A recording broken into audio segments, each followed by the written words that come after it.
first got into flowers, found a job at a wholesaler in downtown Boise, and I started delivering flowers to shops all over southern Idaho, all the way over to eastern Oregon, and as far away as Rexburg. What I learned is most of the flowers here for the US are grown in South America. I think 75% of the cut flower industry here originates in Ecuador and Colombia. The pesticides and fumigants that they use in those greenhouses are chemicals that are banned here, but still allowed in other countries. Those flowers travel from so far away every week to get to the wedding that they need to go to here, or the party, whatever it is. And I thought, why can't we just grow them locally? And so cut flowers really make sense as the next agricultural product to sort of piggyback onto that movement of grown, not flown, and farm to vase. But I have noticed that culturally there's a lot of interest amongst cut flower farmers to find alternate methods, really using integrated pest management strategies where they're doing cultural control, scouting, things like that before turning to pesticides. We're not spraying, we're not using synthetic fertilizers and bad chemicals. Similarly with the soil, trying to find more natural sources, not overloading the soil with nutrients and so forth. So there's a large conservation component to this, not to mention differences in terms of the amount of fossil fuels and trying to get that product to the end consumer.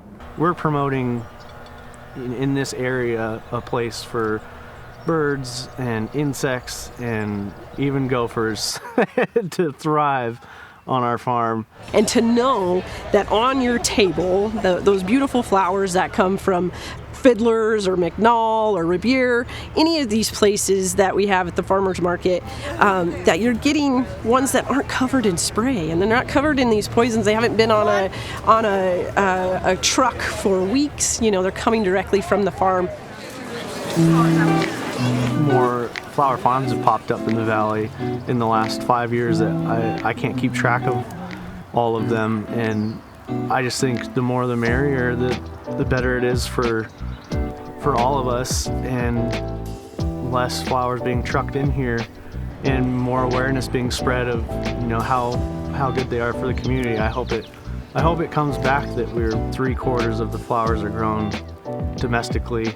We're also seeing a lot of younger women becoming involved with cut flower farming. Many of them are beginner farmers as well. So we're really excited to have all this new energy in agriculture and to be able to produce cut flowers for our local markets. At the Boise Farmers Market, we have at least a half a dozen vendors that just sell flowers, but many of our other farmers have also picked up on adding that product as well.